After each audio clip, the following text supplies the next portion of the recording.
Kita beralih ke kasus penembakan bos rental mobil di res area tol Tangerang Merak KM45, Saudara. Polisi mengonfirmasi menangkap penyewa pertama mobil saat ia berada di rumah kontrakan. Penangkapan berlangsung hari Jumat, Saudara. Pelaku Ajat Supriyatna ditangkap di kontrakan saudaranya yang berada di Kecamatan Picung, Kabupaten Pandeglang, Banten. Meski pelaku Ajat tidak ada di lokasi saat penembakan di res area, ia merupakan penyewa pertama mobil milik bos rental yang tewas ditembak di res area tol Tangerang Merak KM45. Ajat diduga berperan mencari mobil sewaan untuk kemudian dibawa kabur dan memberikan mobil tersebut kepada penadah.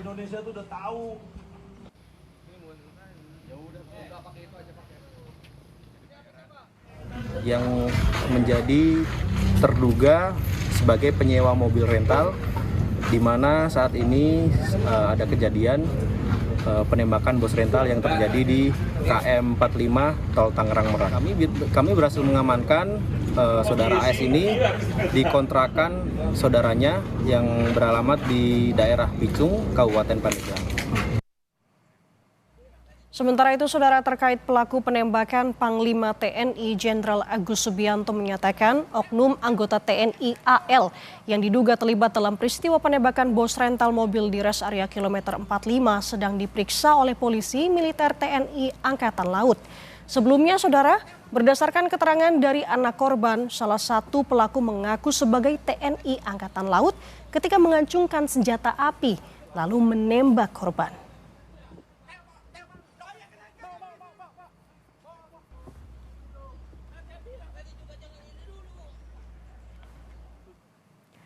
Melalui pesan singkat kepada Kompas TV, Panglima TNI Jenderal Agus Subianto mengkonfirmasi penangkapan. Ia menulis sudah ditangkap dan sedang proses pemeriksaan di POM AL.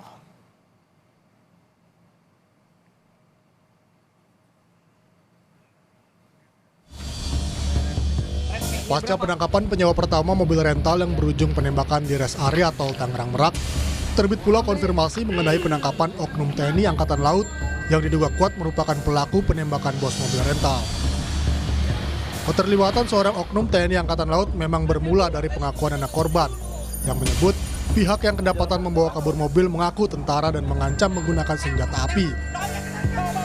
Ketua Umum Asosiasi Rental Mobil Indonesia Anton Junaidi menyebut usaha rental mobil memang banyak dijadikan target para penjahat. Modusnya bermacam-macam. Salah satunya adalah memindah tangankan mobil yang disewa kepada pihak lain. Sekarang ini zaman penjahat rental itu kan marak, Mbak, di usaha kami. Risiko usaha kami itu sekarang ini ya penjahat rental gitu, Mbak. Modusnya gade, jual putus. Pada saat nyewa seperti ini kejadian yang kemarin ini, setiap ini kan ada GPS, Mbak. Maraknya penjahat rental mobil disebut Kabarreskrim Polri periode tahun 2009-2011 Ito Sumardi tak lepas dari keberadaan sindikat. Menurut Ito, banyak pelaku yang berani membawa kabur mobil rental karena memiliki backing orang kuat di institusi Polri, TNI, maupun Ormas. Si pelaku sindikat ini berani karena dia merasa ada backingnya ya. Dan backingnya ini juga bukan dari biasanya dari aparat TNI atau aparat kepolisian ya, saya kira mungkin ataupun mungkin ada dari kelompok-kelompok ormas ya, ormas tertentu yang membuat si pemilik rental ini menjadi kesulitan. Saya kira ini sindikat ya, Mbak. Saya ini sindikat dan harus dibuktikan oleh Polres. Selain keterlibatan oknum TNI, yang tengah diselidiki adalah dugaan pembiaran dan menolak pendampingan yang dilakukan petugas jaga di Polsek Cinangka terhadap korban penembakan di res area Balaraja, ruas tol Tangerang Merak, kilometer 45. Kapolsek Cinangka AKP Asep Iwan Kurniawan bersama 3 personel polisi Mapolsek Cinangka masih terus diperiksa Propam Polda Banten dan juga Propam Polres Cilegon. Kita juga tidak mau melakukan pelanggaran hukum termasuk juga prosedur yang sudah ada seperti itu. Dilakukan pemeriksaan sampai saat ini untuk intensnya baik dari Propam Polres Cilegon termasuk juga Propam Polda Banten sendiri. Penembakan yang menewaskan bos rental mobil terjadi saat ia berusaha mengejar mobil yang dicuri menggunakan GPS pada kendaraan. Saat mengetahui pengendara bukanlah pihak penyewa, korban justru diancam dan berakhir dengan kematian. Tim Liputan Kompas TV.